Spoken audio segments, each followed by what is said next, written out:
Good morning and welcome to this September virtual meeting of the Climate, Energy, and Environment Policy Committee. I hope everyone had a nice summer and you're ready for a productive fall season.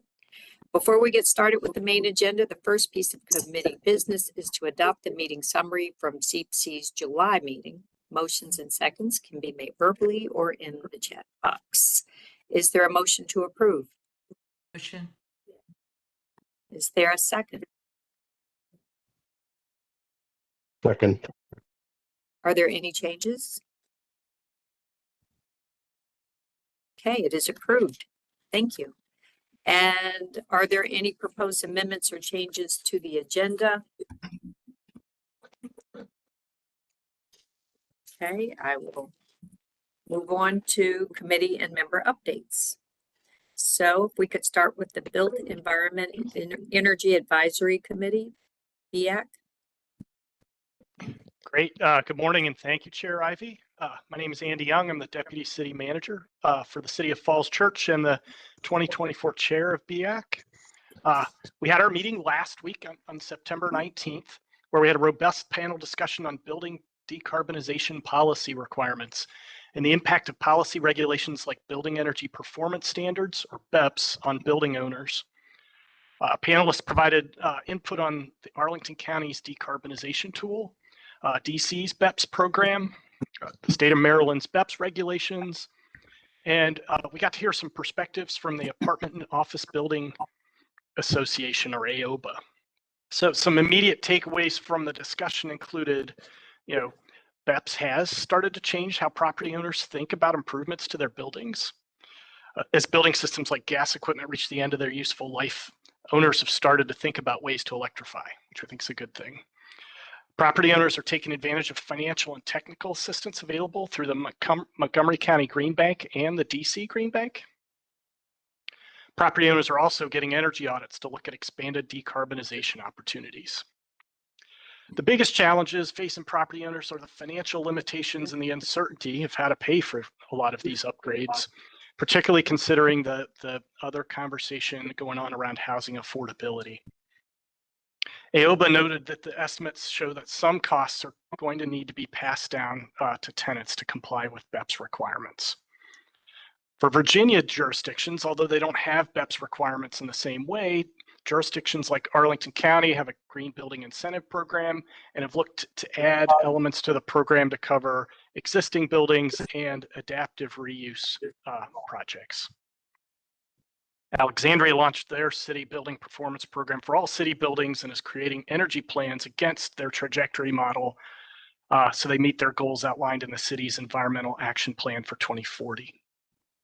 And then, I think we also heard concerns about who bears the cost of expanding the grid for increasing electrification. So that's a summary of our conversation from last week and all I've got for you this morning. Our next meeting is on November 21st. Thank you. Thank you very much. And now ACPAC, Air and Climate Public Advisory Committee. Hi, thank you, Chair Ivy. I'm Julie Kimmel, the 2024 ACPAC Chair. I only have one update today, and that is about the recommendation memo that ACPAC submitted to CEEPC back in May. ACPAC met on September 16th, where we had a presentation by COG staff on the greenhouse gas methodology. The discussion was related to one of the 9 recommendations in the memo, which is to continuously examine if the region is on track to meet its climate goals and push for course corrections as necessary. It was an excellent discussion, and we feel that it's imperative to open a dialogue with the policy committee for a response to the other recommendations. As of now, 4 months have passed, and the committee remains eager to see how the concerns we've raised will be addressed. So I look forward to today's discussion. Our next meeting is in November, and I'm hopeful some progress will be made. And that's it. Thank you. Okay, awesome. Regional Electric Vehicle Deployment Working Group.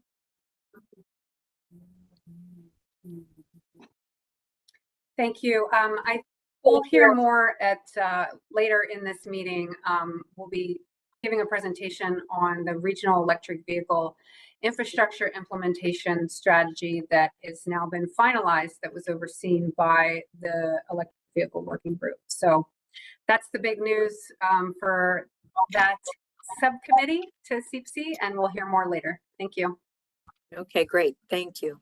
Greater Washington Region Clean Cities Coalition. I'm looking here at the attendee list. It doesn't look like we have Antoine Is he not Thompson. here? Well, Yeah. I'll move on, and if he shows up, then I'll go back to him. Okay. Recycling Committee.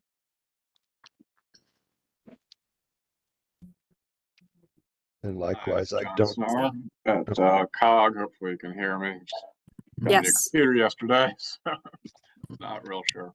I feel your pain. Recycling committee had an organics update meeting last week. It tends to be one of our most popular of the year. I think we had about 80 folks all combined with in the room and online. We heard from the EPA on reducing food waste and loss up front before we got to any discussion of composting. Also had the privilege of having the CEO of Convertus out of Canada come down. They have taken over operations of the Prince William County Falls Ford Road composting facility, and they have a lot of experience in North America with composting. So exciting to hear some of the things they're doing with the site and thinking about for the future. I also heard from Arlington County on their curbside on-street food collection motorized bins that they're testing out, and as well as the DC curbside composting pilot, about a 1-year report on that. Composting, organics reduction, it's a key part of zero waste strategies for a lot of our local governments that are coming out with these plans. So a lot of interest in techniques to accomplish those goals. Also talked a little bit about battery hazards and battery and fires and waste and recycling facilities. COG's done a campaign the last 2 years. I'm happy to announce we're going to do another one this fiscal year. Just sent out a notice this morning for one of our members asking if other folks are experiencing fires like they are in their transfer and recycling facilities. So something we're trying to get the public educated about, and we're also working with the fire community on that. Lastly, we're doing America Recycles Day, our annual outreach to have folks enter a pledge card to recycle, particularly target school-age students, and we give away a couple of REI gift certificates as prizes. So I think that's about it from Recycling Committee. Thank you. Okay, thanks. Next, an update from our Regional Tree Canopy Subcommittee. Yes, good morning. Heidi Bonifant on COG staff, and I'm the staff lead for the subcommittee, giving the update on behalf of Chair Mike Knapp. So after a little hiatus, the Tree Canopy Subcommittee is going to be meeting regularly again. So we've just set up a regular schedule. And the biggest thing on our agenda is to work on the action plan as the regional resolution for the tree canopy goal was set. Part of it was to develop an action plan. So we're framing that up right now, and should have it ready next year. Thanks.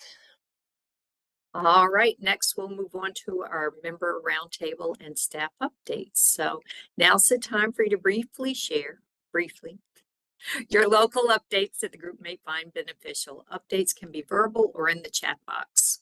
Do we have any updates from DC?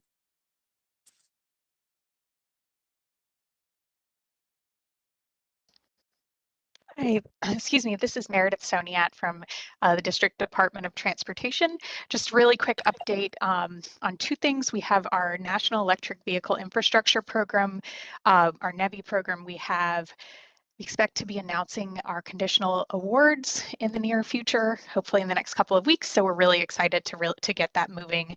I know we're a little behind in our timing from some of the others, but it's given us an opportunity to learn from what went well in other jurisdictions. So we're really excited to make that announcement soon.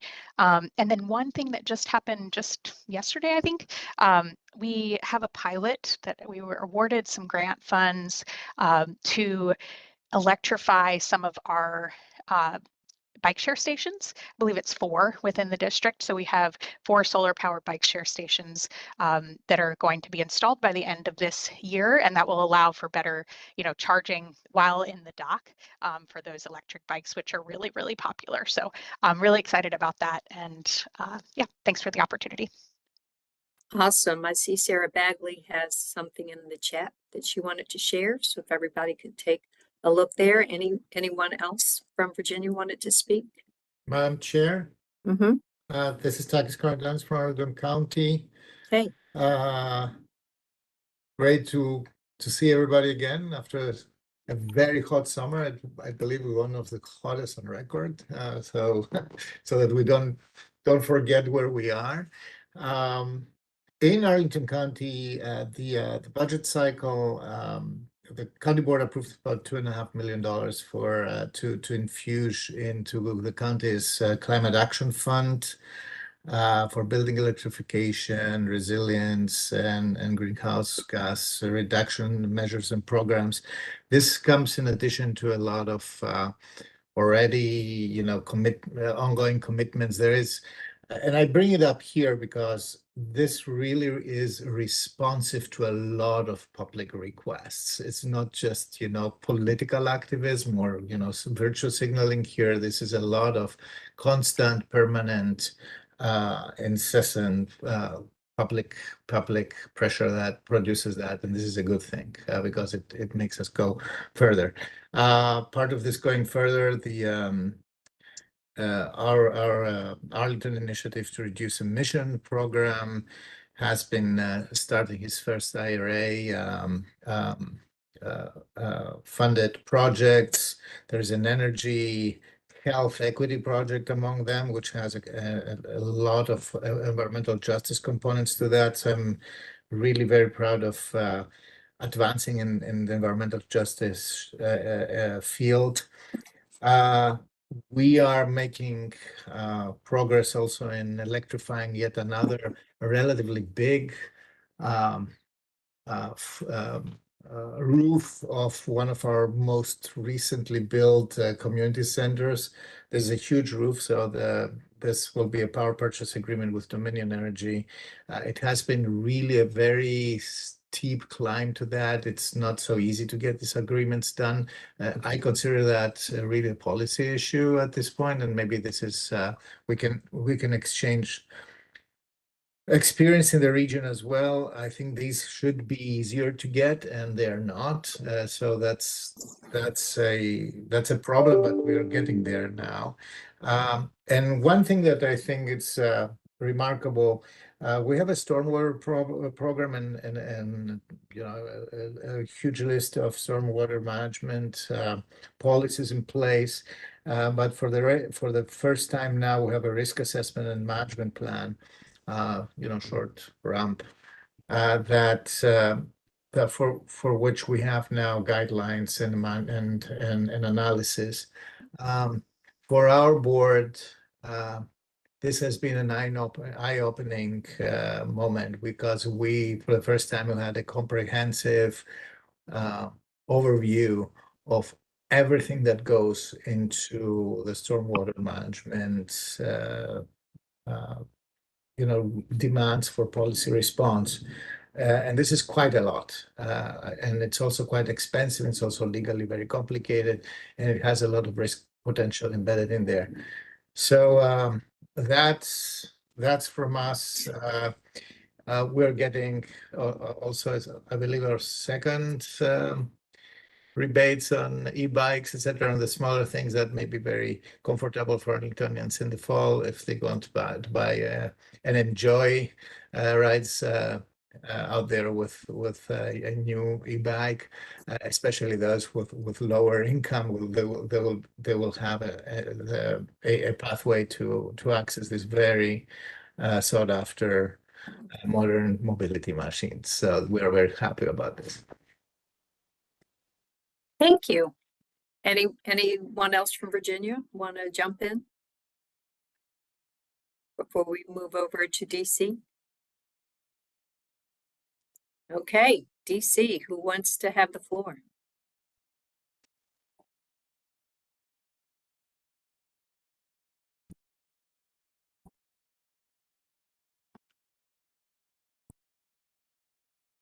Well, I'll move on to Maryland unless someone from DC ends up wanting to speak. Who from Maryland has an update? Chris Beth? Sarah Copel-Smucker. I am the climate change officer for Montgomery County, and I can give a few updates, and then I see my colleague, Director Monger's on, so maybe he can give updates related to his department, which is a lot of our environment and climate. But some non-DEP related is we released our zero emission bus plan. It charts the path to have the entire bus fleet be zero emission by 2033. It's pretty detailed, involves a lot of planning. So if you're looking at that, it might be worth checking out. And then according to that plan, we broke ground on MTOC, which is our second bus depot that's going to be solar powered, microgrid, able to charge electric buses. It's a P3 with alpha structures. And because the rural routes of the county can't for now use electric bus range, that will make green hydrogen on site at MTOC, and it will be the first on the East Coast to produce green hydrogen for buses. So very excited about that. Also relieved that grant funding is starting to come in, both at DEP, and then we're thrilled that we're in negotiation with DOE. So nothing guaranteed yet, but we were selected to negotiate for clean codes funding, and that would be really helpful. And that's through our Department of Permitting Services. So Director Monger, do you want to do DEP highlights?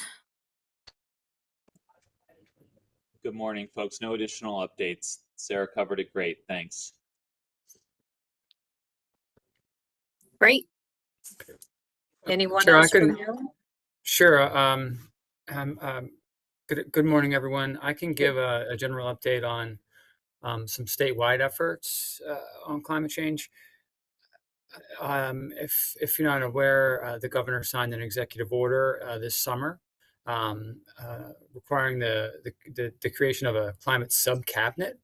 Secretary McElwain, the secretary at MDE, chairs that sub-cabinet on climate change. The climate change program has been sort of building its administrative capacity to support the executive order and the requirements in the executive order by meeting with the 22 various state agencies that were called out in the executive order to develop climate implementation plans, specifying exactly what the state climate pollution reduction plan requires them to do in this all-of-government approach to reach 60 by 2031 and net zero by 2045. Those plans are due to the governor on November 1st of this year. So quick turnaround time on those 22 climate implementation plans. It's really an impossible feat, but we're going to try. So those plans will be distilled down into a sub-cabinet report out on how the agencies are doing on helping to implement the climate plan. Also, the budget necessary to do what the climate plan calls for, the current funding that's been allocated, and any gap. So it's really a deep dive on what it's going to take to implement this statewide plan down to the agency level. So the climate change program here at MDE has been supportive of those agencies and putting together these CIPs, climate implementation plans.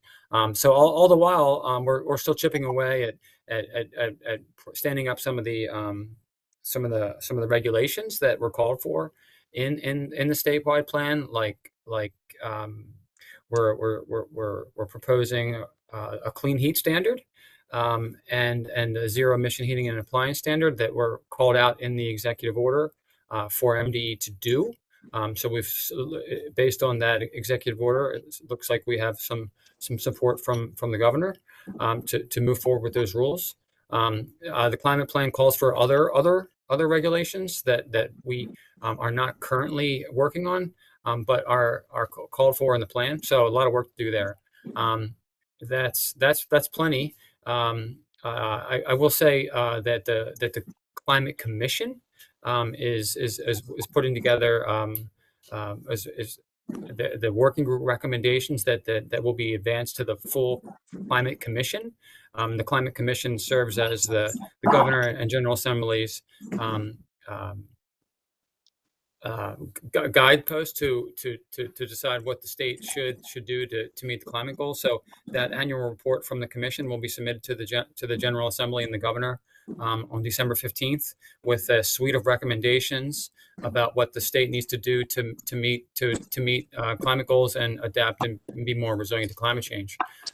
So stay tuned for that report. It's always really progressive and really thought out. The commission meets over the course of the year, and there's eight working groups now, thanks to the Climate Solutions Now Act. So lots of recommendations that we'll be forwarding to the full commission for vote. Awesome. Thank you. Anyone else from Maryland? Okay, I'll give you a quick update from Prince George's County. I just submitted and actually was presented 2 bills that have to do with EV charging stations. 2 years ago, we passed bills that require a certain amount of EV chargers to be included in new construction of housing, single-family homes and townhomes. I have a bill that I'm doing right now, or 2 bills that I'm doing with Councilmember Blagay that now add multifamily and some commercial. So I expect the bills to pass, and we're just making sure that we're being responsible about what we're doing in the bills. So that's it from me. I don't know if anybody else has anything from Maryland. Charles County has an update, Madam Chair. Yay, let's hear it. Thank you, Maya. Thank you, Madam Chair. So just a quick update. I know many jurisdictions in the region applied for the EECBG funding, the Energy Efficiency Conservation Block Grant.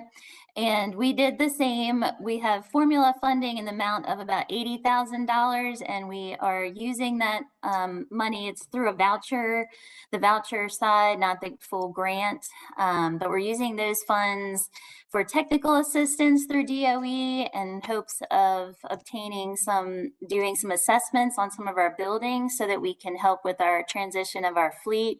A number of our buildings are kind of at capacity electric-wise and unable to move forward with any further EV charging installations. So in order to ensure we can keep our fleet moving in the right direction with more electric vehicles, we do have to start with some kind of assessment for our facilities. So we'll see how far that gets us, but hopefully we'll be able to get a kind of a roadmap of how to move forward. So thanks, and I think that's my only update. Okay, thank you. Anyone else? Well, are there any other members who'd like to share? And COG staff, do you have any additional updates for us today? Just to say that I put into the chat a link to the registration page for our October 28th solar forum. So I encourage everyone to try to attend if you're interested in a conversation about how we can accelerate our action to meet our new regional solar goal. So that'll be actually in the Arlington campus of George Mason University. So a little bit of a different location, and it looks like Alyssa's put in a survey in the chat. Did you want to explain what that is? Yeah, that survey is just to inform the agenda of that solar summit or solar forum that we're having. So if you plan on attending, please fill out the survey. Thanks. All right, anyone else? Yeah, it looks like Mayor Amy Gillespie from Maryland Clean Energy Center just put in the chat the Maryland Clean Energy Center Energy Summit. So another good event too. And I don't know who from COG staff is driving today, but we have a couple of live mics. If you could mute participants who are. Thanks, Jeff. All right, well, I think that we're ready to move on to item number 3. At our July meeting, I had asked the members to review the memorandum that our Air and Climate Public Advisory Committee, ACPAC, sent us in May. And I asked that you review the letter and provide COG staff input on the following.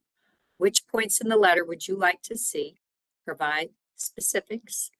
CEEPC take on as a new enhanced work program activity. CEEPC urge local members to consider adopting, or COG board consideration. So please also note that posted on the committee website is a letter from a member of the public that urges our action on this letter. Staff, can you summarize any input received from our members prior to the meeting? Sure, yeah, and I'll try to be quick because I know we don't have a lot of time on the agenda for this, and I Right. would really like to see the members discuss it. But the one area of where we heard a couple things is related to the request that we start considering setting more aggressive climate targets. And interestingly, we have kind of the first actual comment we received is related to that, in that there's a growing concern that due to the incredible, almost exponential electricity consumption growth caused, we think, by the proliferation of new data centers, that our current projections don't properly account for what the energy consumption for that sector is going to do to our emissions over the next 5, 10, 15 years. And the request was, before we could even begin to consider setting new targets, we really need to start trying to get a handle on that issue of data centers. So, and that's something that, Northern Virginia Regional Commission and COG have been working on for years, trying with the Data Center Coalition to make some inroads and headway. I know Loudoun County is doing some work on it. So an issue it's on our radar, but a really tough one to address, and for a number of reasons. And now it's flowing over the river into Frederick County. They're expecting a massive new data center there as well. So having said that, there were at least 2 commenters, and I should say we received comments from Montgomery County, Arlington, and Tacoma Park mainly, as well as Prince William County. Randy Freed, the stakeholder member from Prince William County. So that's one area. Just to give a little bit additional background on the whole notion of setting more aggressive targets. The other driver of that is, at least leadership at COG is still of the belief that we need to keep our focus on meeting our current goals, because I think there's concern that we may not yet be quite on the track we need to be to meet our current goals. So let's focus on implementation and accelerating action. And once we're comfortable that we're kind of on the right track, then would be the time for the COG board to ask CEEPC to reconsider the targets. So that's another piece of the puzzle. So data center growth, the issue of the COG board leadership asking CEEPC to take on the notion of a new, more aggressive goal hasn't happened yet. And the third piece, interestingly, is you may be aware we're working on the Climate Pollution Reduction Grant Program for the Comprehensive Climate Action Plan. And interestingly, that Comprehensive Climate Action Plan has a requirement from the granting agency, EPA, that when we look at our kind of suite of measures that we put into the plan, they're supposed to kind of illustrate that we will be able to make it to net zero by 2050. So we'll have a chance to work on it. I do think that's probably one of the higher priority topics for this committee to continue to think about. So that's marking one thing. Another area that came up was the issue of, and you heard it earlier in this meeting, is the issue of continual tracking. And while we can do pieces of that, it's at least from the staff level and the programmatic level, doing a full-blown comprehensive greenhouse gas inventory on an annual basis really isn't something we would recommend trying to do. It's a common practice actually now internationally to do it at a more staggered fashion. Greenhouse gases tend to not move that quickly on an annual basis. But part of the issue is the transportation emissions require work from TPB staff, and they don't do it on an annual basis currently, so that would need to be addressed. There's some data availability issues. I think Maya's, who leads that work for COG in the region, recommended that there is one option we look at and maybe think about adding to the work plan is kind of a mission inventory light. We know that there's certain kind of pieces of the inventory that really drive the bigger picture, and we can probably do more frequent assessment of that without trying to spend the resources and the time to do the full-blown inventory, which is very resource intensive. So that's another one that could be discussed more. I think the one where we had really solid agreement is the notion that, we all know mitigation is important, but as you heard at the July meeting, we're at a point now where the impacts of climate change are coming regardless of what we do on emission reductions over the next 5-10 years, and that we really need to make sure we're doing both mitigation, as we're currently, as you know, is a priority, but also adaptation and resilience. So that was one where it was pretty clear that there is agreement on that. As it relates to the sequestration request, I think there was the belief that at the local level, that's really maybe not going to be one of the highest priorities for a number of reasons. So there wasn't really strong support for doing a ton there, but of course we are committed to our tree canopy goal and our green infrastructure and nature-based solutions. But the notion of doing kind of heavy lift sequestration work, particularly if it involves, the technology side of things, is much more of a national, international play. As it relates to the first item, the massive outreach, I think we heard from Cindy DeBala in Tacoma Park that COG is not really in a position to be the lead on a mobilization effort, but we certainly could encourage, and particularly encourage the focus on educating the leadership about the importance of climate change. So that's one that I think is worth discussing some more. I talked to Clean Air Partners, Jen Desimone, the executive director for Clean Air Partners, that does a lot of that kind of air quality outreach. And I said, have you guys been talking much about, climate change outreach and engagement? And part of the issue comes down for, no matter how we want to try to do it, it's going to require some resources. It's can be a heavy lift, and we would need to look at where we could get the funding to do such an outreach program. So that's another one that's and so with that, those were kind of the top 3 or 4 that came to mind. I know, Sarah, you had some comments. Demetra, you had Jen Fioretti from Arlington. If you guys want to come off mute and add to anything I said, or Cindy, please do. I think you captured a lot of our comments really well. Thank you. The only one that I might add is that, of course, we are supportive of aligning both goals and also the policy approaches that they mentioned of incentives, disincentives, and mandates combined with the approaches that we're taking in Montgomery County. The more, we are aligned as a region, as we all know, the stronger we are. So just added that to our comment, but otherwise, thank you for capturing our comments. Yeah, Jeff, it's Demetra. If I could just step in really quickly, I think you captured, the really high points. Obviously we have regulatory and legislative, state law constraints in Virginia that we're all too aware of.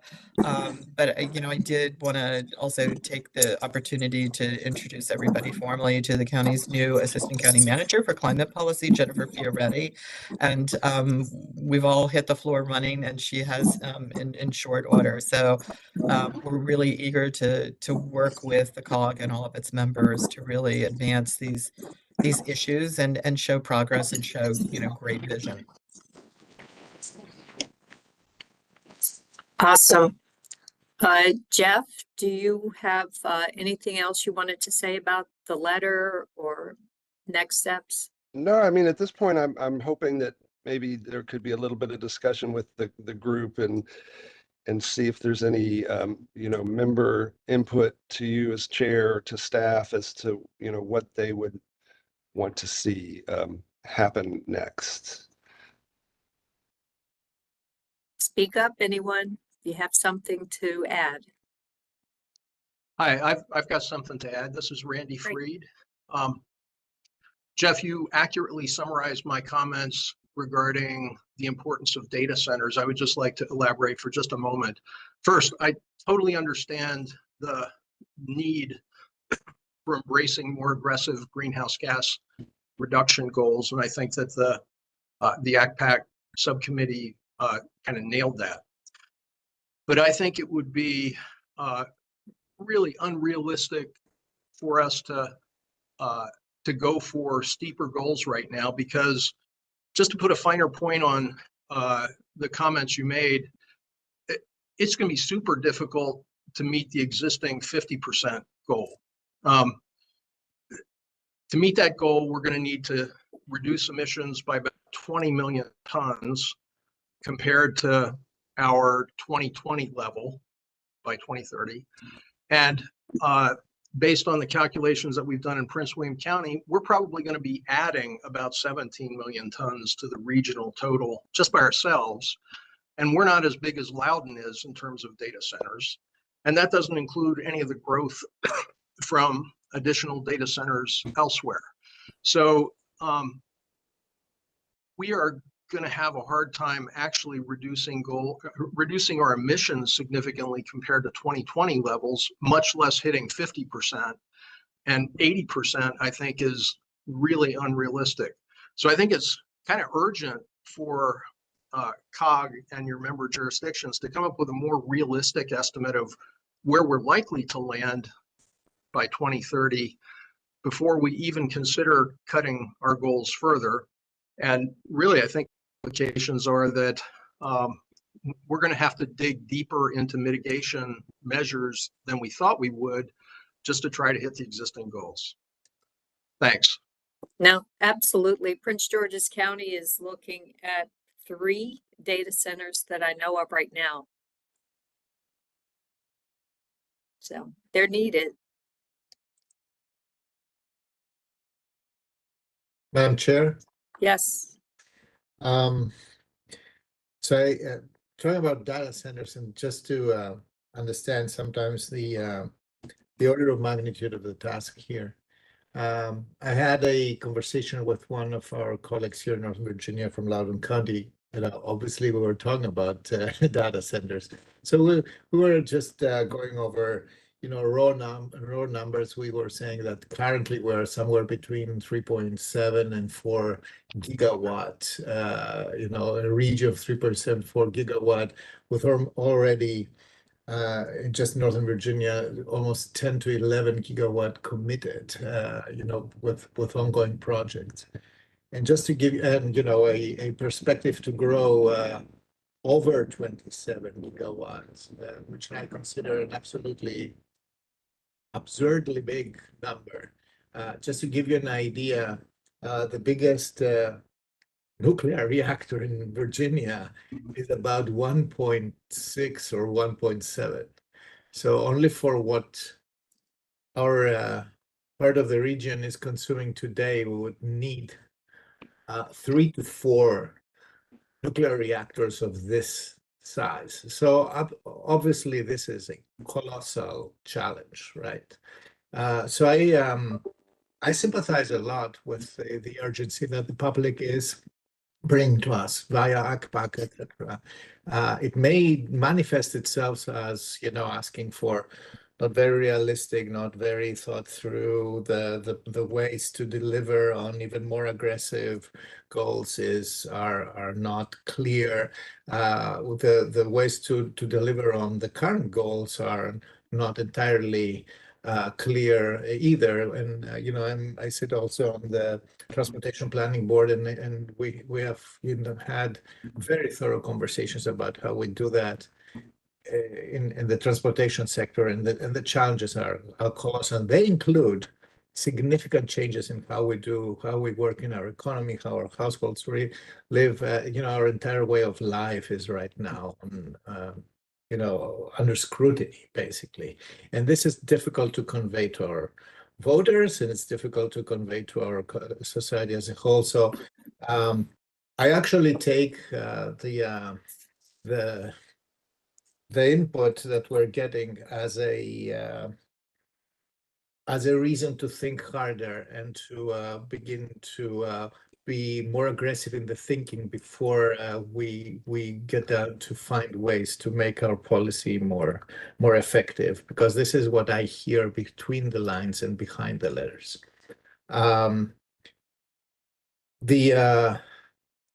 So that's my basic comment on that.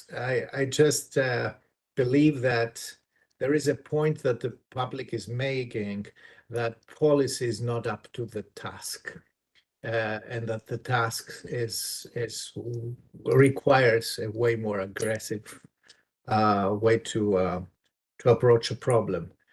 Unfortunately, and politically and socially, this is still not something that carries in all constituencies. So there is a long way to go there as well. And I remind everybody who is involved, like we are in environmental policy, that this is a absolute necessary condition. We need to have more people, broader constituencies lining up for more aggressive goals. This is, otherwise, I don't see how we are going to get there.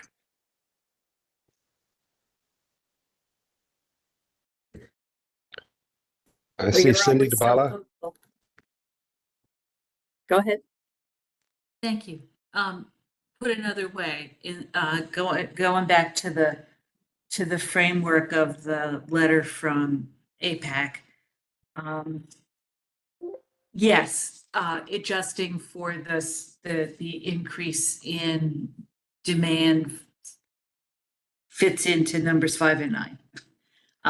How much more is it? What do we need to do about it?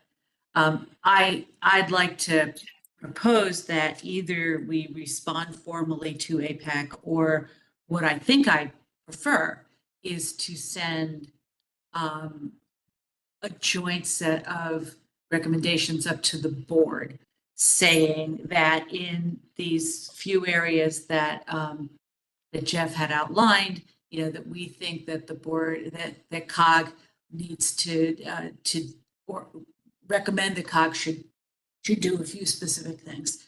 I'd like to make sure we don't just discuss this and have no response to it. And I thought that Jeff did a good job of summarizing the concerns that those of us who responded earlier before the meeting raised. So that's my suggestion. I don't know what people think of it, that we somehow, because some of these are framed in terms of things that everybody should do, not things that CEEPC should do. And I think we should take the time to frame it as what CEEPC and or CEEPC and APAC recommend to the board for the few areas that Jeff flagged that we'd like to follow up on, including making sure that we understand the demands of the data centers on the overall energy demand. Thank you. Was that clear? Yes, there are a couple of notes in the chat as well. I just wanted to point out, okay, if you haven't already seen them.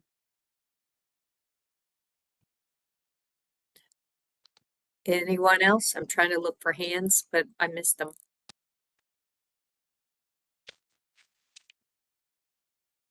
Okay, Jeff? Madam Chair, if Yes. I may, this is John Morrill from Fairfax County. Okay. I just wanted to note some alignment with what Mr. Freed from Prince William was mentioning. I'd also add that, and I'm extremely empathetic to ACPAC's memo. The urgency of the crisis can't be denied or diminished. That said, the toolbox that localities have is limited, and we are working hard to get all of government activity moving on this, but still our reach is very limited. And that was the case even before data centers became an issue. And so while sympathetic to the urgency, one other thought is I'm mindful that if Fairfax County and the region achieved zero emissions by 2030, climate change is still going to happen. There's a whole world of emissions going on out there. And so that's not to say we shouldn't pursue it. We're going to pursue it because there are a lot of wonderful co-benefits that occur from affirmative climate action and carbon reduction.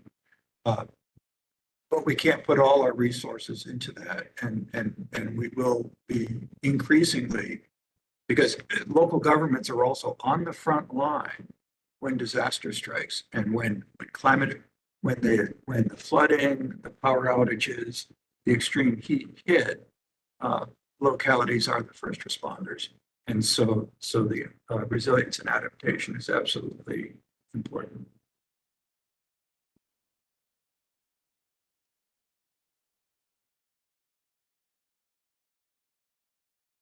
Hi, Randy Freed again. Going back to, I think it was Ms. Dabala's comment about trying to provide specific responses almost point by point. When I look at the excellent list that ACPAC came up with, to me, the real deal breaker is their action 2, which is to update the regional greenhouse gas emission reduction targets to be more aggressive. I think all of the other actions are actually consistent with needing to be more aggressive in order to meet the existing targets that we have. So to me, the only kind of deal breaker in here is number 2. So I submit for your consideration that perhaps we should advance this without action 2. Jeff? So yeah, my sense is that I'll probably want to have a conversation with leadership, with Chair Ivy and others offline, and I'll definitely need to get some time with Clark Mercer, our executive director, and talk about that interface with the COG board. I think, again, Clark is of the opinion that at this point, the COG board is tasked CEEPC with, accelerating action to try to meet our existing goals. They have not asked CEEPC to begin the process of coming up with new, more aggressive targets. So I guess it would, and we don't have the time here today to really get to the nuts and bolts of exactly what we'd want to communicate to the board, since we're running a little behind schedule here and need to end on time. So I would propose that we, fairly quickly get with some leadership of this group and after consultation with Conti Srikanth and Clark Mercer about, what might make the most sense to advance along to the COG board at this point.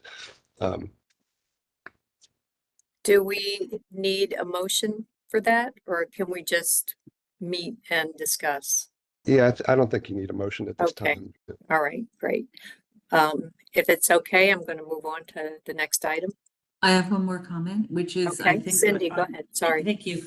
Which is, I think on number 2, I just want to refresh what Jeff said earlier, which is that as part of, if I understood him correctly, that as part of the EPA grant activity, the staff will be looking at what it takes to get to that, which is half of what number 2 says. So we're sort of already committed to looking at it, and that might be enough. Thank you. Good point. Okay, well, item number 4. Our next 2 items actually relate to the discussion that we just had on the ACPAC memo.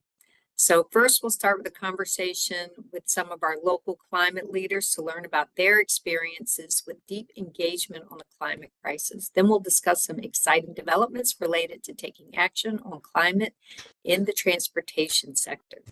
For this item, we'll hear from Mr. Christopher Topolewski, the Executive Director of the Faith Alliance for Climate Solutions, Karen Cannon from Mobilize Frederick, and Tim Stevens from the City of Falls Church's Climate Action Network. Thank you all for joining us here today. Take it away. Thank you. Good morning, Chair Ivy and all. My name is Chris Topoleski. I am the Executive Director, Faith Alliance for Climate Solutions, or FACS. I want to just give a high overview of what we're doing and how we're engaging. I believe our presentation materials were posted, so you can do a little bit of a deeper dive on that. So FACS has been around for about 11 years or so. It was started with a few folks who sat in a church basement and said, can't we do something at the local level? And so from there, we have really kind of grown over the past decade. We have really, I think, if you look at our who we are, we have a couple of main purposes. We are truly rooted in our local climate solutions powered by the faith communities, which would be our next slide. Actually, that's me in the next one. And just to give you an overview of how our network is spread out, with our next slide, you'll see we have about 2,900 supporters across 225 faith communities, or those who may not be part of a faith community. And we organize ourselves across different, what we call advocacy hubs. We're really broken down, I think, with our campaigns, which is our next slide and the one after, into kind of historically, the organization has focused a lot on advocacy with local governments and at the state level as well. We're currently organized, our volunteers are organized across the following, what we call hubs, and they work in, kind of in the jurisdictions at the local level, also with school boards, et cetera. And that's really where the organization was rooted in advocacy. Our next slide, please. We have two main areas we call our programming. One is what we call the Power of Faith program, which I'm going to come back to in a minute to speak a little bit about how we're working for energy efficiency within our houses of worship. The other area, the other program, our next slide, is our Tree of Life community. And the next slide gives you an idea of the kind of work we're doing on the greening space there. So we're working to strengthen or build green teams in the faith congregations. And they're kind of the network of congregations we're looking at. I kind of will explain to folks that we work in two areas. This is where we're working outside of the four walls of the congregation. So we're looking at planting trees, removing invasives, planting native species, promoting composting, recycling, low waste events, and also kind of other things that are really, I think, on the outside. Going back to our Power of Faith, I'd like to just explain a little bit about this program. This is one that was kind of started and seeded about a year ago with an award we got from the Department of Energy through their Buildings Up program. And so this was, I think, about 45 organizations across the nation have been awarded these funds. Our main focus with this is to help faith congregations and those in our network and those we're attracting to track their energy usage, identify building upgrades they may have, exploring solar energy options, and most importantly, helping them find the financing for this and funding opportunities. So currently we're working throughout the region, and go back, I think, a slide or two. So we're working throughout the region. One more, please. There we go. We're working throughout the region under this Department of Energy award, working with organizations that may have signed a memorandum of understanding with us. So that really means it's non-binding, but we're able to provide them with a lot of the resources that we've been able to put together, helping them connect with their peers and other organizations, other faith communities. So ideally, they're seeing a reduction in greenhouse gases and reducing their expenditures on utilities, which we will say to them will help fund your mission. So for example, you may have a food pantry. You may want to be more in the community. These are funds that have been, kind of now recovered to do more of your action.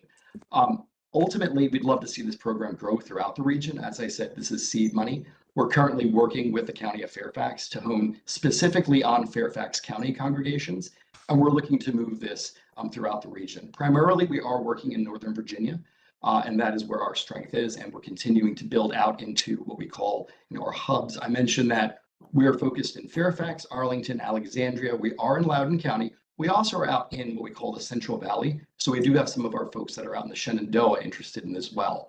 And so one other thing I wanted to mention is that while we're working quite a bit with our faith communities, we're seeing this, we want to see this go down to the individual congregant and individual household level as well.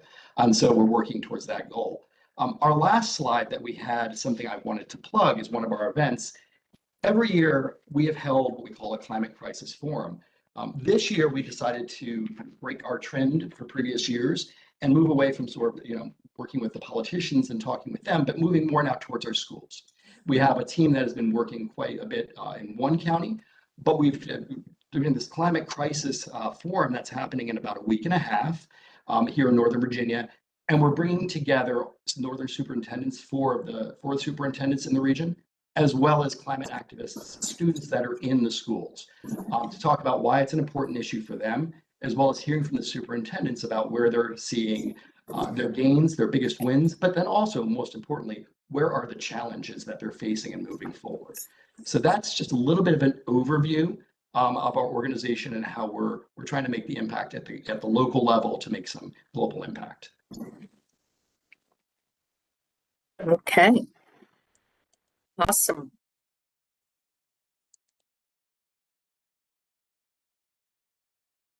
Let's see, we had more people here.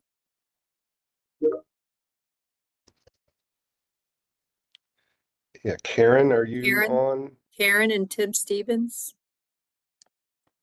Karen Cannon.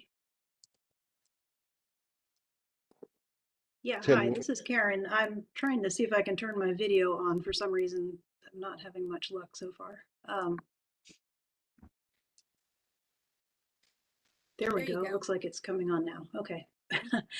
Hi. So with that auspicious start, I actually have just gotten back from 10 days away, and I did not realize that I was presenting this morning, but I would be happy to give you a quick overview of who Mobilize Frederick is. And at some point, if you'd like me to come back with a presentation, I'd be happy to do that whenever that's reasonable for this. Just a little bit of quick background. Mobilize Frederick came out of the city of Frederick and Frederick County's climate emergency resolutions that were passed back in 2020. When those resolutions were passed, our local governments asked the folks who had drafted the resolutions to put together a community work group to develop recommendations for the city and the county to reach their goals under the climate emergency resolutions. That work group ended up being a group of 50 volunteers that put in, we estimated, about 18,500 hours of volunteer time to develop 40 recommendations to help to mitigate climate impacts and reduce greenhouse gas emissions in the county and all of the municipalities in Frederick County.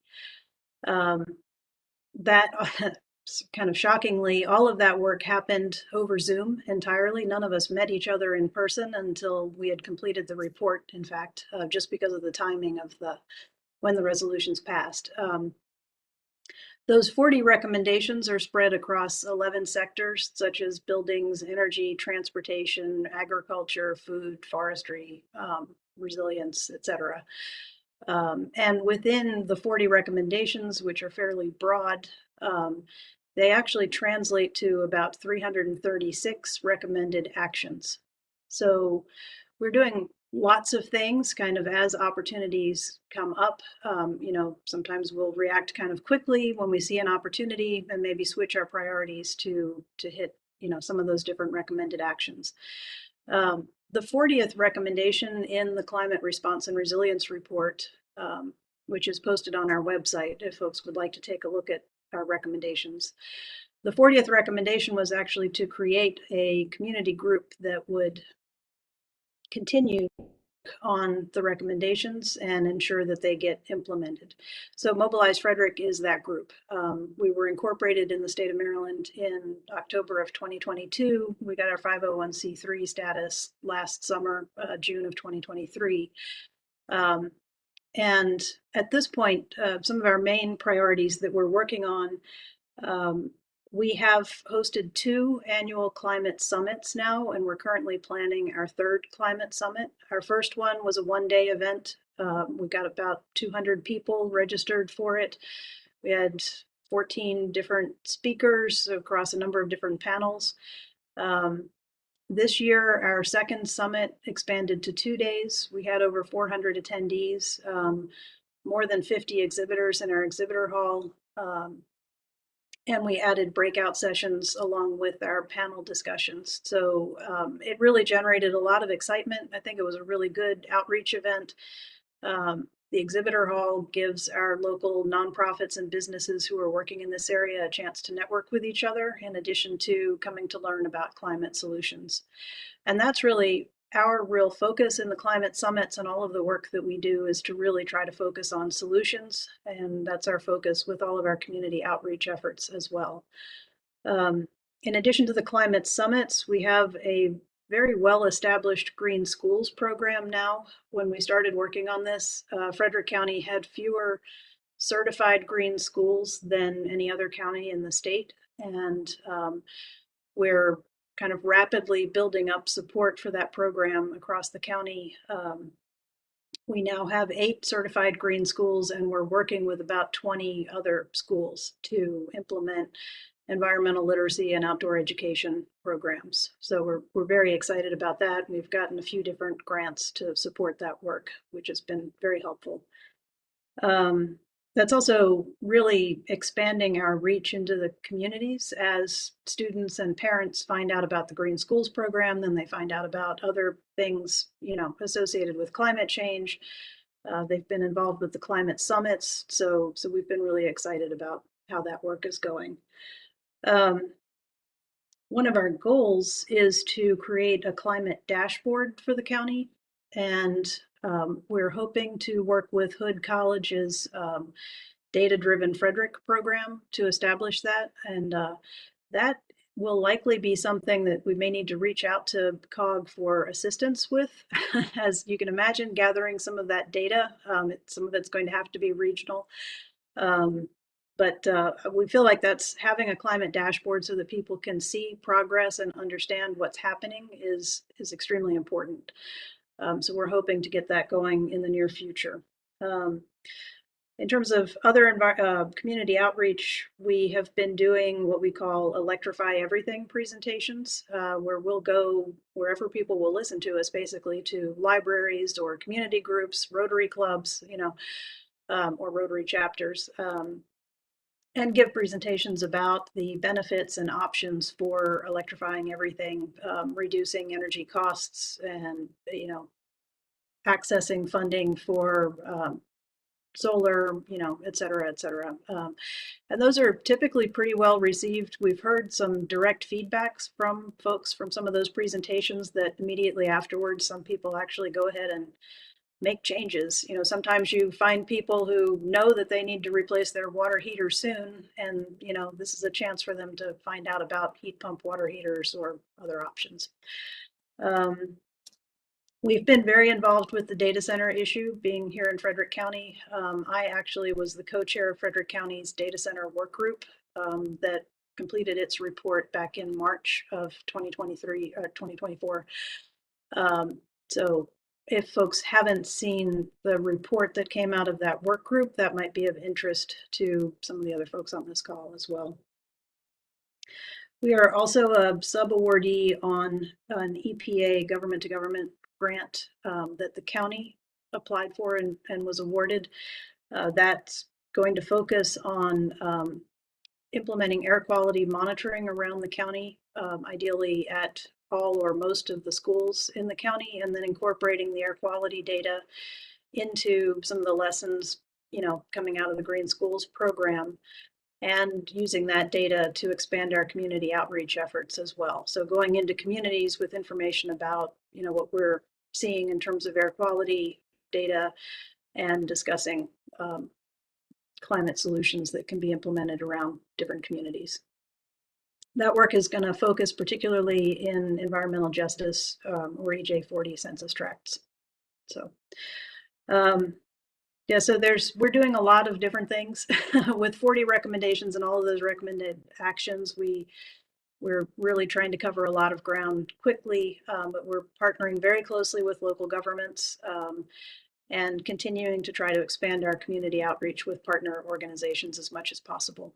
So I look forward to working with all of you and learning more from this group. Our next climate summit is coming up on February 28th and March 1st of 2025. So if anybody's interested in learning more about that or participating in some way, I'd be more than happy to talk to you about that more. Well, Karen, I don't know if you could have done a better job if you had been prepared. You seem to be very prepared. Must have been all the resting up on vacation. So Right. And thanks. Yeah, and actually, I'd love to have a copy of your data center report. I'll put your I'll put my email address in the chat in a second. But okay, let's see, Tim Stevens. Yes, thank you, Chair Ivy. I'm Tim Stevens. I'm a resident of Falls Church, and it's good to be back at a CEEPC meeting. I used to represent the Sierra Club from Northern Virginia on CEEPC. Today, I'm here as a member of the City of Falls Church, and some of us developed an organization last year called the Falls Church Climate Action Network. And it's a citizen-led group. We're focused on citizen education and networking and coordinated advocacy regarding meeting our city's greenhouse gas emission targets 2030 and 2050 that you all discussed earlier. We're a very small jurisdiction, so we're dealing with small numbers, but that means that so far we've not felt the necessity to become a 501c3 organization. So we're kind of small and nimble. We've got a steering committee made up of 5 members.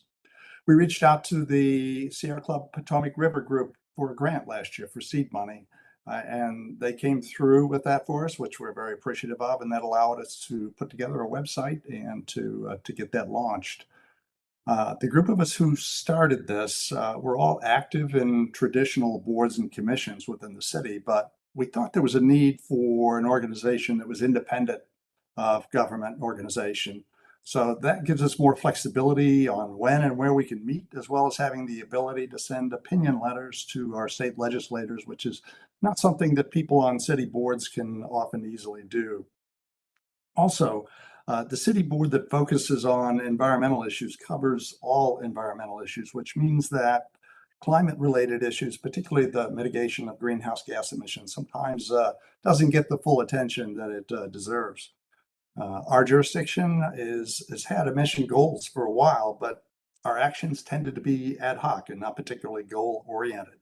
So our first task was to lend support for completing the city's energy plans, one for government and schools and another for the community as a whole. And this happened last year. So that's enabled us to turn our focus to implementation.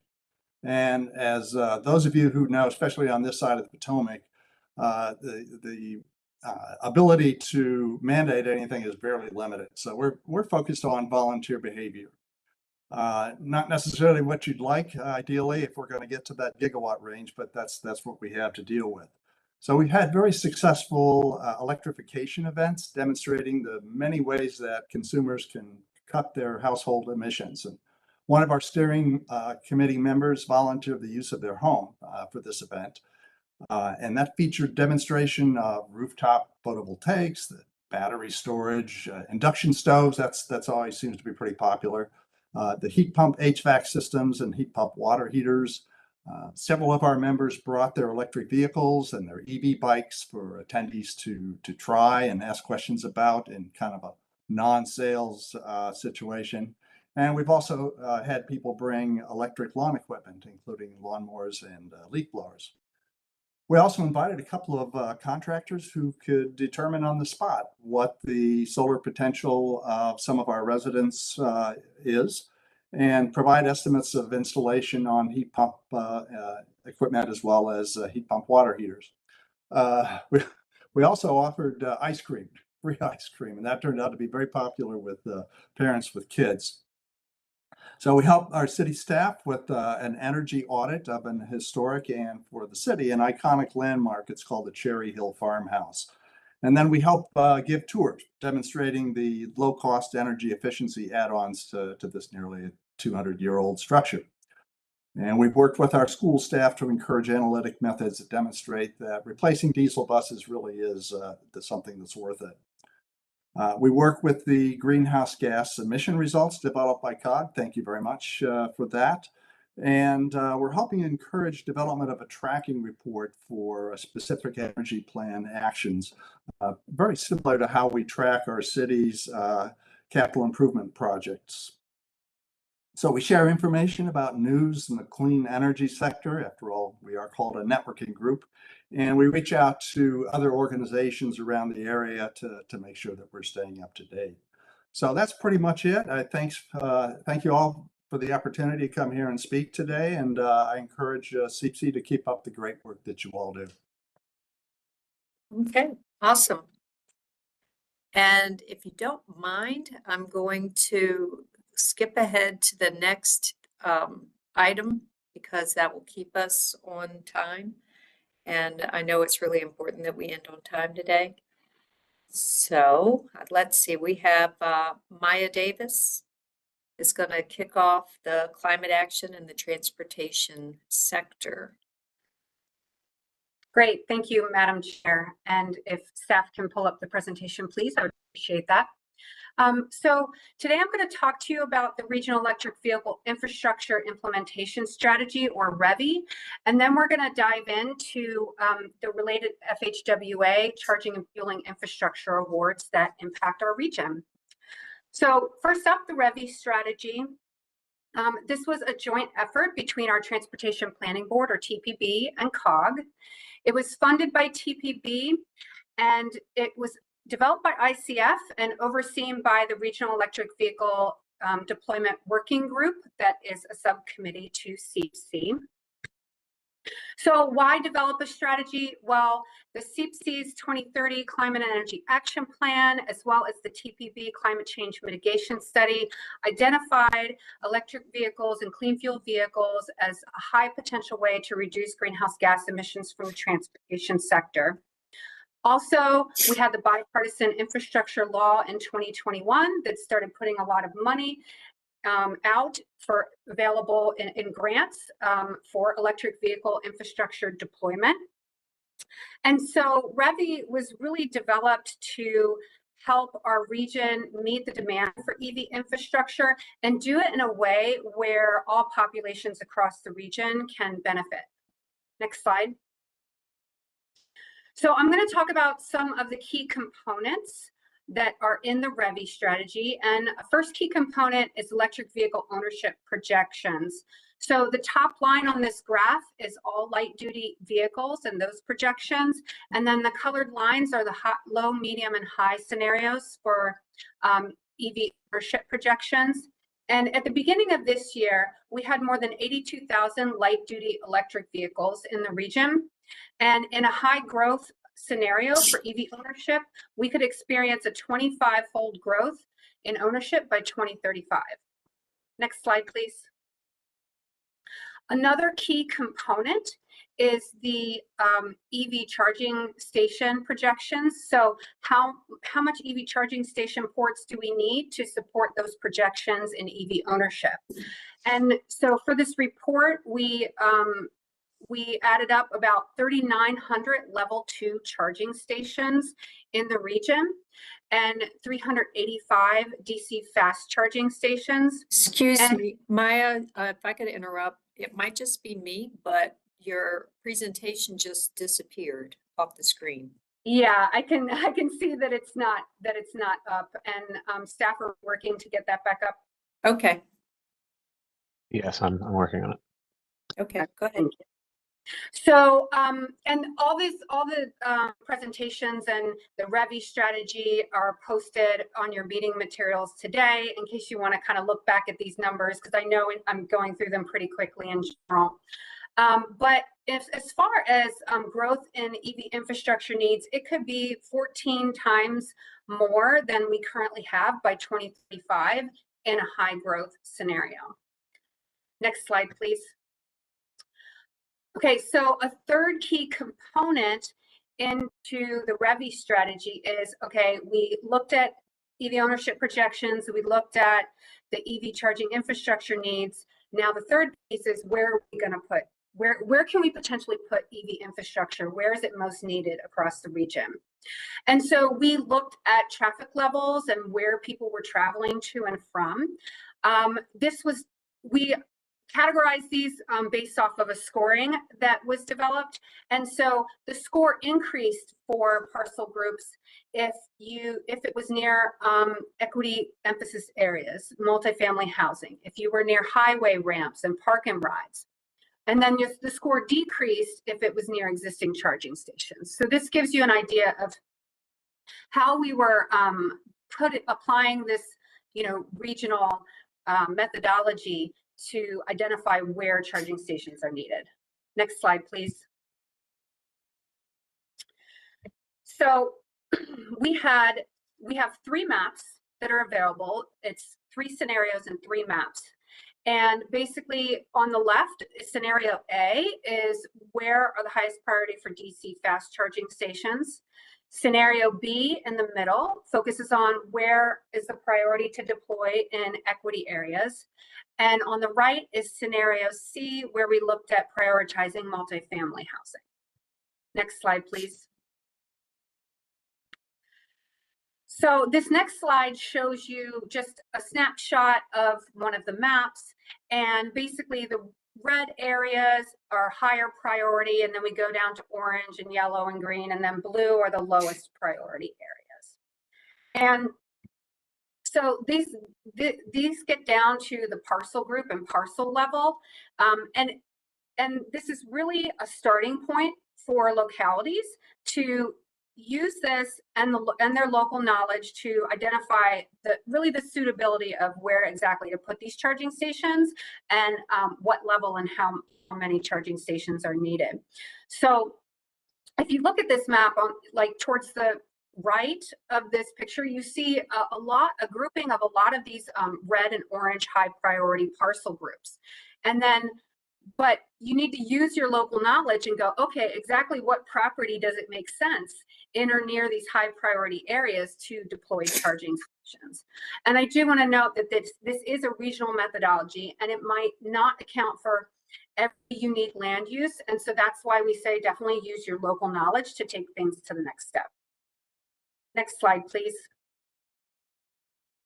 So on this slide, we just wanted to outline the REVI strategy and what's in it. We have information of the state of the EV market nationally as well as in the region. We talk about how to use the strategy, what methodology we used, and then we provide regional results and jurisdictional profiles. Now, these profiles are several pages long. We have them for DC, Alexandria, and all the COG counties. And it's written in a way where local jurisdictions can just take their profile out and use it and share as you see fit. And we'll dig into that in a second.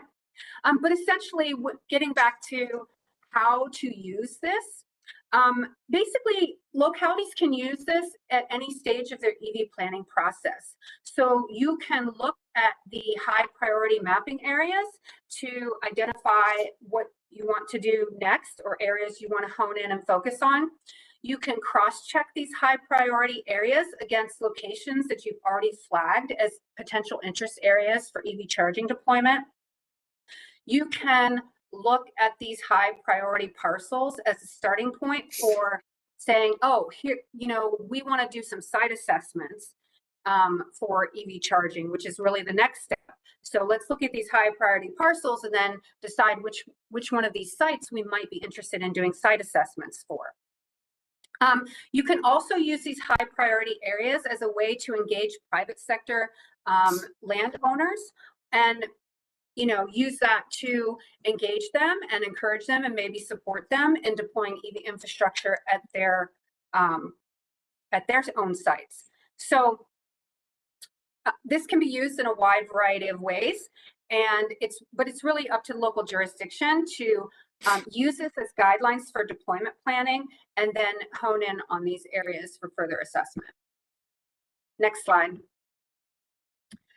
So I wanted to highlight an example of a local jurisdiction profile. So this is part of a profile. For each of the jurisdictions that we're profiling, we highlight some recent development in EV deployment. And then you get all the local information that we just shared for the region. So how much EV ownership is in your county and what is projected for EV ownership in your county. And then how many charging points do you have in your county and what projections do we have for EV charging needs in the county to support those EV drivers? Next slide, please. Then we provide a snapshot of zoomed out of your jurisdiction so you can really see where the bright red sticks out for the high priority areas across the county. And then we highlight about 5 census block groups for each jurisdiction. So this is a sample of those high priority areas for each of the jurisdictions. So in total, we probably have around 50 of these census block groups called out. And then we kind of highlight, well, within that, so this was identified as a high priority area. And then within that, here might be some locations to put those charging stations. So for instance, this one example that's pulled out here calls out this census block group in Waldorf, and it says, hey, there's a senior center and a rec center here that might be potential sites for deploying EV infrastructure. Next slide. So I want to dive into CFI real quick. And essentially, for the CFI program, you could apply to deploy at alternative fuel corridors or within communities. And both round 1 and round 2 applications that we did for the region focused on communities. Next slide. So we are getting awarded for round 1B for $3.9 million to put a few dozen charging stations across the region. And 63% of those are able to serve disadvantaged communities. And we did really highlight the REVI strategy and the ongoing work of the Regional Electric Vehicle Deployment Working Group in this application. Next slide. We have 7 local government partners that we will be working with on this. And if you're listed here, know that we will be back. We've been in contact with the staff level contacts on this project, and we'll be reaching back out even this afternoon to begin coordinating. And all the sites that we propose are local government sites to serve the community. So we have community centers, government centers, parks and recreation centers. We even have some low-income multifamily dwellings as well. Next slide. And if you are one of the 7 partners, know that just a reminder that there are some requirements that will need to be met. Some of these things local governments already have in place, policies in place to address some of these requirements. And then also know that the EV charging station installer is also in many cases going to know how to meet these requirements. But I do want to mention, like, we will have to address NEPA. It should be a quick process. We're being told by FHWA it usually falls under categorical exclusions for EV charging infrastructure, but that is a process we'll be coordinating with our local partners on. There are national EV minimum standards and requirements, and I'll just mention a couple things that local governments need to know is that, you know, you're required to have 4 parking spots set aside so 4 vehicles can charge simultaneously. You have to use a qualified worker to do the installations, and one of the sites should be ADA.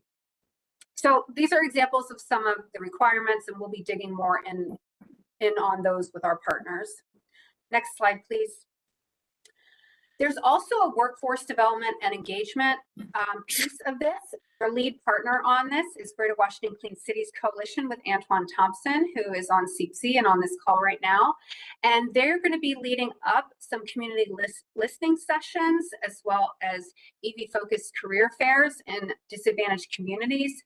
We're going to be working on workforce training around reliability, continuing to do work at the auto shows, and continuing work with the DC SEU Workforce Development Program. But something we want to do here is put more of an effort into connect the local EV charging market and the network that Clean Cities has with the DC SEU program, so we can train more people and get more people into the local workforce.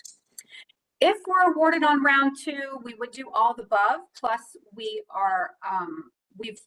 applied to do a scholarship and stipend program to get 50 workers across the region certified so that they do qualify as one of those qualified technicians for the national EV minimum standards. Next slide. So in the round 2 proposal, we just submitted this a couple weeks ago. We are looking at 90 locations where 70% are going to be able to serve disadvantaged and rural communities.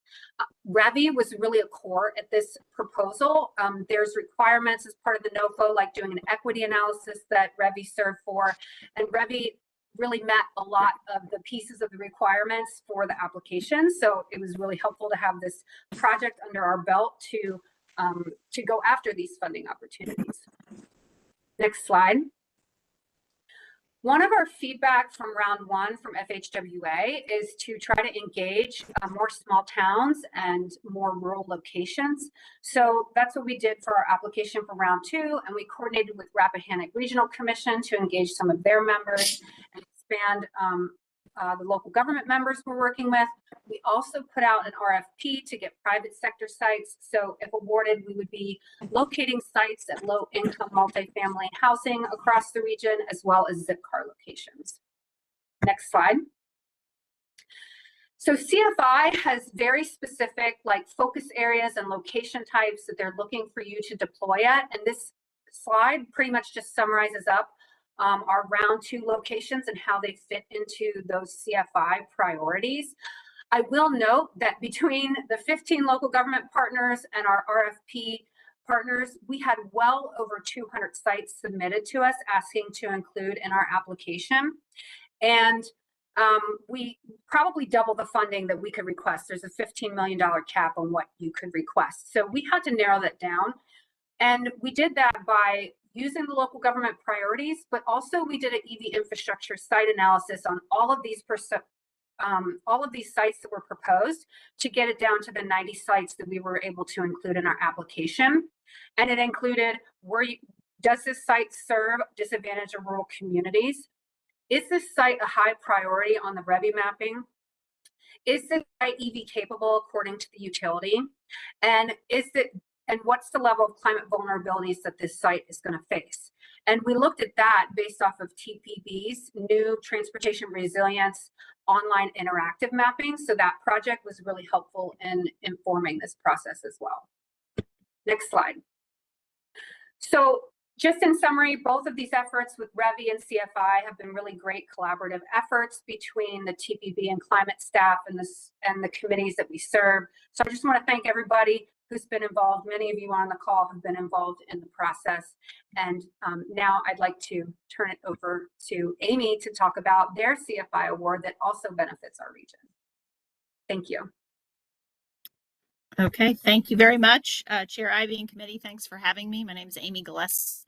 I am the Grants Administration and Compliance Officer at the Maryland Clean Energy Center, which is 15 years old this year.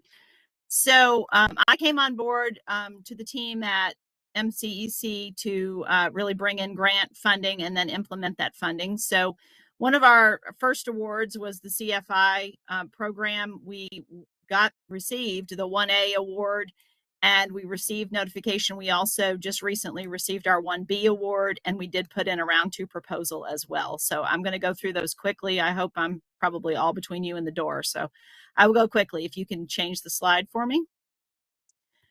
So our 1B award, again, was the second half of a corridor and community application. We were awarded $33.4 million for corridor sites. That's an additional 29 EV corridor compliant sites throughout the state of Maryland. We included car dealership, fleet use sites, urban parking, gas stations, libraries, municipal fleet and public safety complexes, and then tourism sites in those 29. If you want to go ahead, there's a map there. This is not a super great map. We ended up doing some changes to it, but these are the original 87 sites across 1A and 1B in the community and the corridor. So between the 2 awards, there's going to be an additional 87 sites across the state of Maryland. You can go ahead and change that slide. I listed the greenhouse gas reduction emissions here. We worked with the Build America Center based at the University of Maryland, which is funded by the DOT to do this work. I'm not going to spell it all out, but this was part of the requirement of the fleet data that was necessary in the application. You can go to the next slide. So we did an open call for partners. So the partners on the 1A side are listed there. I see some duplicates with some that you were working with, so that's great. Apex Adams Transportation does workforce development, equity, and outreach in faith-based organizations. So some of our community sites are faith-based. That will be tying in a workforce development component for biopic communities throughout Maryland. We work with Baltimore County, BG&E, Citizen Energy, the City of Havre de Grace, Salisbury, Francis Energy, Garrett County, Howard County, Lightility, and what is now called Equilon, but is really what we know as Shell, and Volta was their EV side. The partners on the 1B side, again, the Maryland Clean Energy Center, BGE, City of Baltimore, City of Rockville, Francis Energy, Frederick County, Garrett County, Howard County, Lightility, and Montgomery County and Queen Anne's County. So those on the two sides, there's some overlap there between the partners. Some were funded on just one side, some funded on both sides. You can go to the next slide. We also did a large workforce development and education and outreach component. It does kind of span both sides of the application. We have to mention it in 1A and 1B. So Apex Adams is one that I just mentioned. And then we also partnered with the IBEW Local 24 JATC. We're going to train in our application 600 apprentices and journey persons on the Electrical Workers Union throughout the state of Maryland to assist with all this implementation in the EV TIP that was mentioned previously.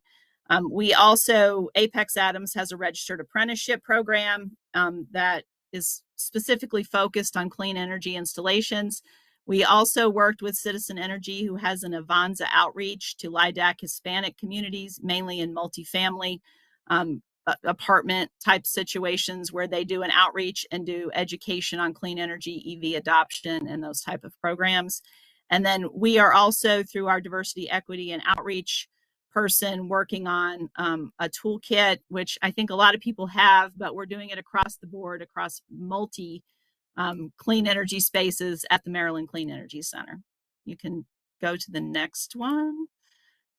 So our total award for 1A was $15 million. We did bring in above a 20% cost share with our private partners. So there was a $4.4 million match for those 58 community sites that do go statewide.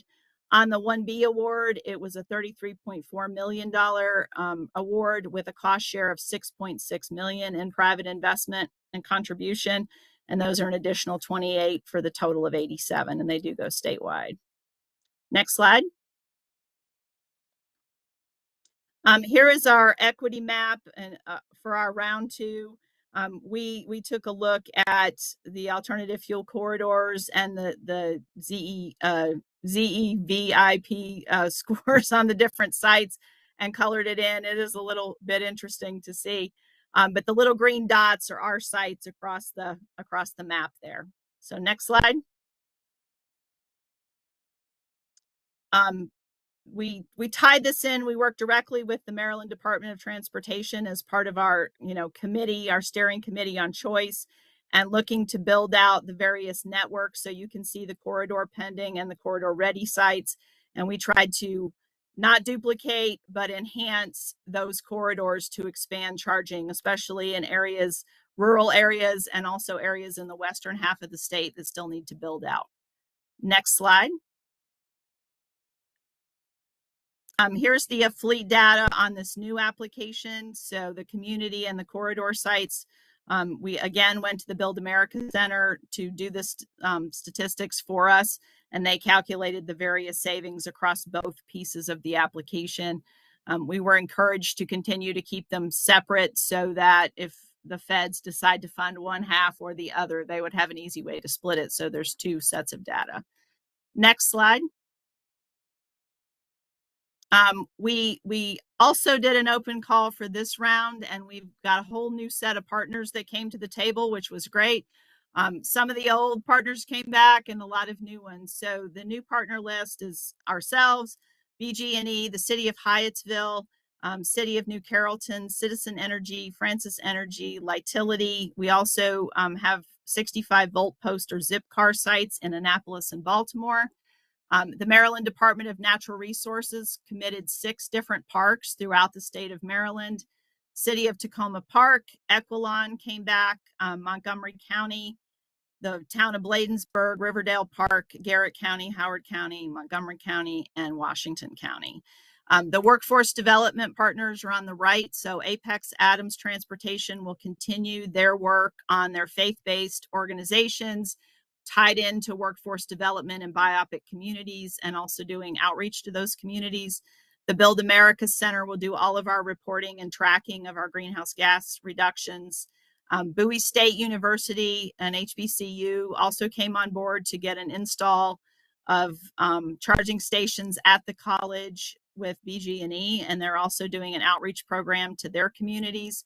And then we had asked the labor organizations if they needed any more funding, and they said they were good. So IEC Chesapeake, the non-union side, will be doing pre-apprenticeship, high school career days to kind of stir up the pot of people interested in becoming electricians in the clean energy space. And they will also be doing certification training. So those are our partners in round 2. Next slide. Our round 2 total ask was $13.2 million in community application with a $4.1 million cost share. That's 110 community sites. The bulk of those addition is the 65 volt post sites, which if you don't know anything about volt posts, they install directly in a light pole. So volt post, Zipcar, and BG&E are working together to install those in Annapolis and Baltimore. So you pull your car up to your parking space, move your charger over and plug it in, and it comes right from the light pole into your car, which is a fascinating technology. The corridor application was $27.7 million with a 6.9 cost share or match, and those are 42 additional corridor sites. Those sites were all blessed by MDOT. We reviewed them through the NEVI system to ensure that we didn't have any overlap. We also were asked by MDOT to stick to the 1 mile distance from the corridor, which is not what's in the application, but what Maryland preferred. So we honored that request, and we ended up with 42 sites that were compliant, that met Justice 40, that were in neighborhoods that made sense for the build out of the corridor, and so on. So they helped us make those decisions.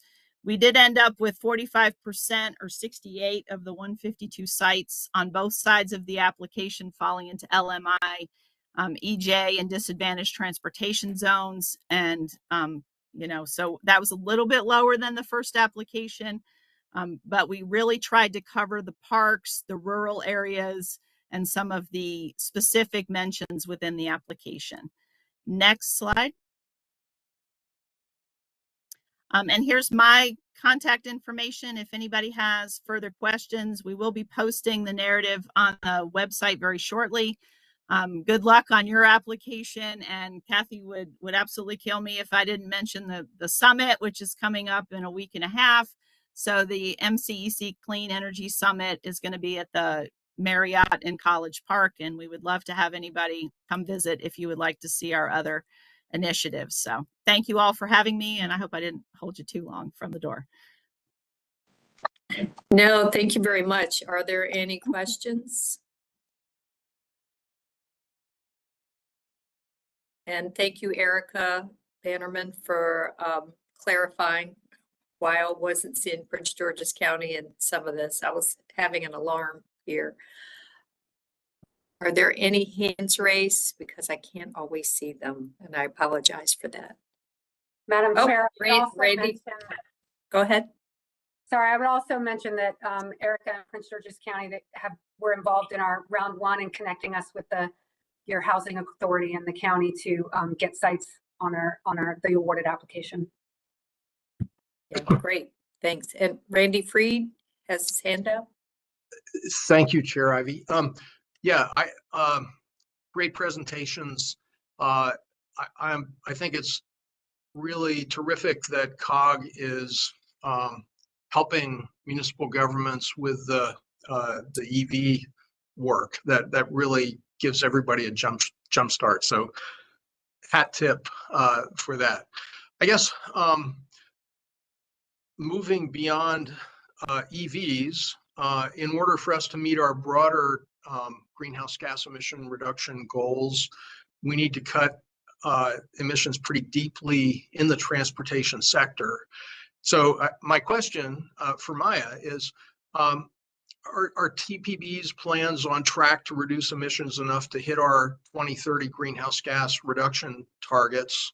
And if not, are there other actions like the one you just described where COG could help local governments meet those goals? Thank you. Thank you, Randy. So one thing to know is that we are working with TPB staff on the 2023 greenhouse gas inventories. So we don't have the data quite yet to be able to share that, but we will be bringing that to CEEPC next year. And also the climate change mitigation study that I mentioned, that has a number of actions that have been adopted by TPB to help reduce greenhouse gas emissions. And TPB has also been working on a report for a number of other actions and researching and looking into those that could also help reduce greenhouse gas emissions. And that may be something that we can, that's underway, but that may be something that we can bring to CEEPC in the future if that's of interest.